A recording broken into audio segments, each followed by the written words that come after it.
کہ نبی کریم صلی اللہ علیہ وسلم نے ارشاد فرمایا کہ میری امت کو ماہ رمضان میں 5 چیزیں ایسی عطا کی گئی جو مجھ سے پہلے کسی نبی کو نہ ملی۔ نمبر 1، جب ماہ رمضان المبارک کی پہلی رات ہوتی ہے تو اللہ رب العزت ان کی طرف نظر رحمت فرماتا ہے، اور جس کی طرف اللہ رب العزت کی نظر رحمت ہو جائے اسے کبھی بھی عذاب نہ دے گا۔ نمبر 2، شام کے وقت روزے دار کے منہ سے جو بو آتی ہے وہ اللہ رب العزت کے نزدیک مشک کی خوشبو سے بھی بہتر ہے۔ اور نمبر 3، فرشتے دن رات روزے دار کے لیے دعائیں مغفرت کرتے رہتے ہیں۔ اور نمبر 4، اللہ رب العزت جنت کو حکم فرماتا ہے کہ میرے نیک بندوں کے لیے تیار ہو جا، ان قریب وہ دنیا کی مشقت سے میرے گھر اور رحمت میں راحت پائیں گے۔ اور نمبر 5، جب ماہ رمضان المبارک کی آخری رات آتی ہے تو اللہ رب العزت سب کی مغفرت فرما دیتا ہے۔ اس وقت حضور پاک صلی اللہ علیہ وآلہ وسلم کی بارگاہ میں موجودہ لوگوں میں سے ایک شخص نے کھڑے ہو کر عرض کی، یا رسول اللہ صلی اللہ علیہ وسلم، کیا وہ لیلۃ القدر ہے؟ رسول اللہ صلی اللہ علیہ وسلم نے ارشاد فرمایا، نہیں، کیا تم نہیں دیکھتے کہ مزدور جب اپنے کاموں سے فارغ ہو جاتا ہے تو انہیں اجرت دی جاتی ہے، یعنی مزدوری۔ حضرت سیدنا ابو ہریرہ رضی اللہ تعالیٰ عنہ سے مروی ہے کہ نبی کریم صلی اللہ علیہ وآلہ وسلم نے ارشاد فرمایا کہ 5 نمازیں اور جمعہ اگلے جمعے تک اور ماہ رمضان اگلے ماہ رمضان تک گناہوں کا کفارہ ہے، جب تک کہ گناہ کبیرہ سے بچا جائے۔ حضرت سیدنا عبداللہ ابن مسعود رضی اللہ تعالیٰ عنہ سے روایت ہے کہ رسول اللہ صلی اللہ علیہ وسلم نے ارشاد فرمایا کہ رمضان شریف کی ہر شب یعنی ہر رات آسمان میں صبح صادق تک ایک منادی یعنی اعلان کرنے والا فرشتہ یہ ندا کرتا ہے کہ اے بھلائی کے طلبگار، ارادہ پختہ کر لے اور خوش ہو جا، اور اے برائی کا ارادہ کرنے والے، برائی سے باز آ جا، اور ہے کوئی مغفرت کا طلبگار کہ اس کی طلب پوری کی جائے، ہے کوئی توبہ کرنے والا کہ اس کی توبہ قبول کی جائے، ہے کوئی دعا مانگنے والا کہ اس کی دعا قبول کی جائے، ہے کوئی سائل کہ اس کا سوال پورا کیا جائے۔ اللہ تعالیٰ نے رمضان مبارک کے ہر شب میں افطار کے وقت 60,000 گنہگاروں کو جہنم سے آزادی عطا فرماتا ہے، اور عید کے دن سارے مہینے کے برابر گنہگاروں کی بخشش کی جاتی ہے۔ اور ایک دوسری روایت میں حضرت محمد مصطفیٰ صلی اللہ علیہ وآلہ وسلم نے ارشاد فرمایا کہ ماہ رمضان المبارک کی ہر دن میں اللہ تعالیٰ 10 لاکھ لوگوں کو جہنم سے آزادی عطا فرماتا ہے۔ حضرت سیدنا عبداللہ ابن عباس رضی اللہ تعالیٰ عنہ سے روایت ہے، پیارے آقا محمد مصطفیٰ صلی اللہ علیہ وسلم نے ارشاد فرمایا کہ اللہ تعالیٰ ماہ رمضان میں روزانہ افطار کے وقت 10 لاکھ ایسے گنہگاروں کو جہنم سے آزادی عطا فرماتا ہے جن پر گناہوں کی وجہ سے جہنم واجب ہو چکا ہوگا۔ نز جمعہ کے دن اور رات کی ہر گھڑی میں ایسے 10 لاکھ گنہگاروں کو جہنم سے آزاد کیا جاتا ہے جو عذاب الہی کے حقدار بن چکے تھے۔ حضرت سیدنا عبداللہ ابن عباس رضی اللہ تعالیٰ عنہ سے روایت ہے کہ نبی کریم صلی اللہ علیہ وآلہ وسلم نے ارشاد فرمایا، جب رمضان المبارک کی پہلی رات آتی ہے تو عرش عظیم کے نیچے سے مسیرہ نامی ہوا چلتی ہے جو جنت کے درختوں کو پتوں کو ہلا دیتی ہے۔ اس ہوا کے چلنے سے ایسی دلکش آواز پیدا ہوتی ہے کہ اس سے بہتر آواز آج تک نہیں سنی گئی۔ اس دلکش آواز کو سن کر بڑی بڑی آنکھوں والی خوبصورت حوریں ظاہر ہوتی ہے، جہاں تک کہ وہ جنت کے بلند محلوں پر کھڑی ہو جاتی ہے، اور وہ حوریں کہتی ہے کوئی جو ہم کو اللہ پاک سے مانگ لے اور ہمارا نکاح اس سے ہو جائے۔ پھر وہ حوریں دروگائے جنت سے کہتی ہے کہ آج یہ کیسی رات ہے۔ اس وقت جنت کے دروگا حضرت رضوان علیہ السلام حوروں سے کہتے ہیں، یہ ماہ رمضان المبارک کی پہلی رات ہے، جنت کے دروازے امت محمدیہ کے روزے داروں کے لیے کھول دیے گئے ہیں۔ پیارے دوستو، روایت میں آتا ہے کہ جب رمضان المبارک تشریف لاتا ہے تو نبی اکرم صلی اللہ علیہ وآلہ وسلم کا رنگ مبارک تبدیل ہو جاتا ہے،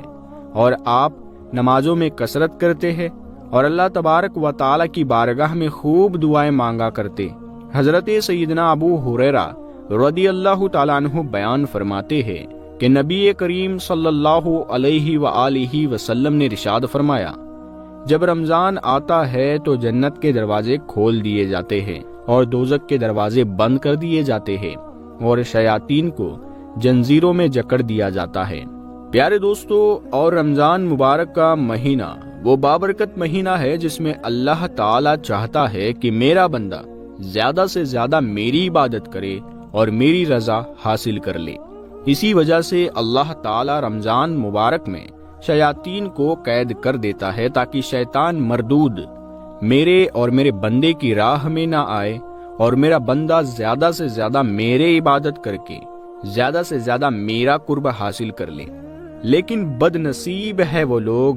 جو اس ماہ مقدس میں بھی اپنی خواہشات کے پیچھے لگے رہتے ہیں اور اللہ تعالیٰ کی رضا والے کام چھوڑ دیتے ہیں اور اس ماہ مقدس کو بھی گناہوں کے اندر گزار دیتے ہیں،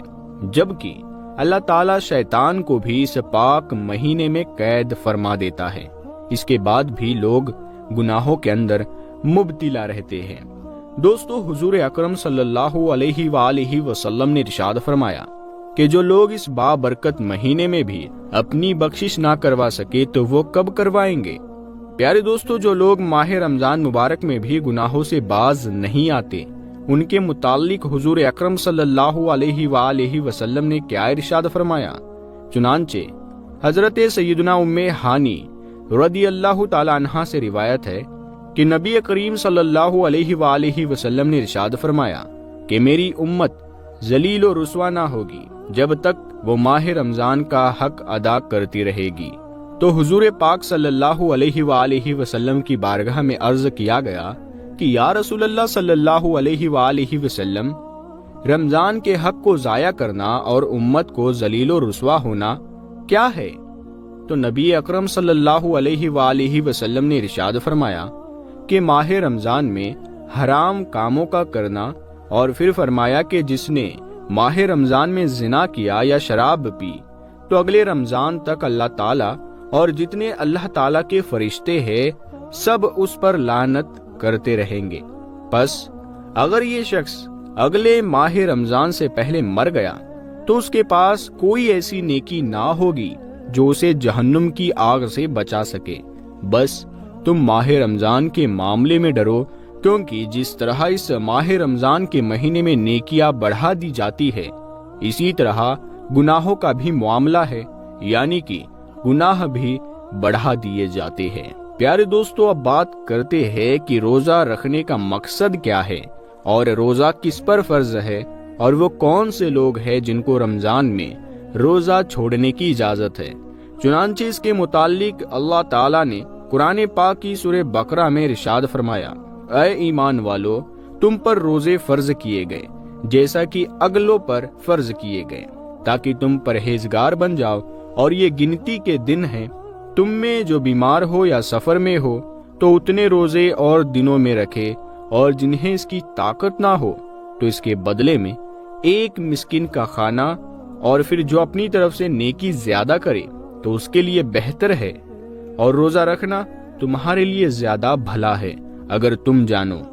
پیارے دوستو، قرآن پاک کی اس آیت کریمہ میں اللہ تعالیٰ نے روزہ رکھنے کا مقصد بیان فرمایا کہ اے ایمان والو، تم پر روزے فرض کیے گئے تاکہ تم متقی اور پرہیزگار بن جاؤ۔ اسی آیت کریمہ میں اللہ تعالیٰ نے ان لوگوں کا بھی ذکر فرمایا جن کو رمضان کا روزہ چھوڑنے کی اجازت ہے۔ اللہ تعالیٰ نے ارشاد فرمایا کہ اگر تم بیمار ہو یا سفر پر ہو، اس آیت کریمہ سے پتہ چلتا ہے